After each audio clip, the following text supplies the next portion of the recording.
Hierdie boodskap na toe gebring deur Skatte in die Hemel. Gaan sluit graag by ons Facebookgroep aan vandag. Vandag se skriflesing kom uit Johannes 15 verse 13 tot 17. Niemand het groter liefde as dit nie, dat hy sy lewe vir sy vriende aflê. Julle is my vriende as julle doen wat ek julle beveel. Ek noem julle nie meer ondergeskiktes nie, want 'n ondergeskikte weet nie wat sy baas doen nie. Nee, ek noem julle my vriende, omdat ek alles wat ek van die Vader gehoor het, aan julle bekend gemaak het. Julle het my nie uitgekies nie, maar ek het julle uitgekies, en julle aangestel om uit te gaan en vrugte te dra, vrugte wat sal hou. So sal die Vader aan julle gee wat julle ook al in my naam vra. Dit beveel ek julle. Julle moet mekaar lief hê.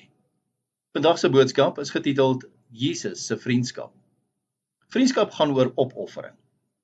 Dit gaan oor die ander persoon, nie oor jouself nie. Jesus is die volmaakte voorbeeld. Om 'n vriend te wees beteken om alles te gee sonder om enigiets terug te verwag. Soms is dit makliker gesê as gedoen, veral as ons baie omgee vir die persoon vir wie ons die opoffering moet maak. Maar Jesus het nie gesê dat om hom te volg maklik is nie, of hoe? Hoe naby aan Jesus se voorbeeld is jou vriendskap? Wat verhoed jy om iemand anders se behoeftes bo jou eie te stel? Wat kan jy vandag doen om uit te reik na iemand wat in jou onmiddellike kring? Jou klein gebaar beteken dalk die wêreld vir iemand anders. Vier jou vriendskappe en sluit nuus. Hernie en versterk jou bande met ou vriende. Want soos ons ouer word, verander hierdie verhoudings dikwels. Verbreed jou netwerk, reik uit na mense wat jy nie goed ken nie. Daar is altyd iemand wat dit wat jy kan gee, nodig het. Kom ons bid saam.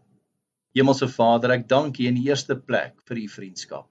Ten spyte van wie ons is, het U ons nog nooit alleen gelaat nie.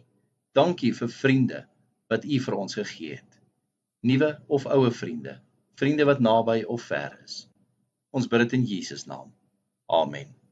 As U soortgelyke boodskappe wil ontvang Maandag tot Vrydag, sluit aan by ons WhatsApp broadcast groep. Stuur net jou nommer na 072 581 2973.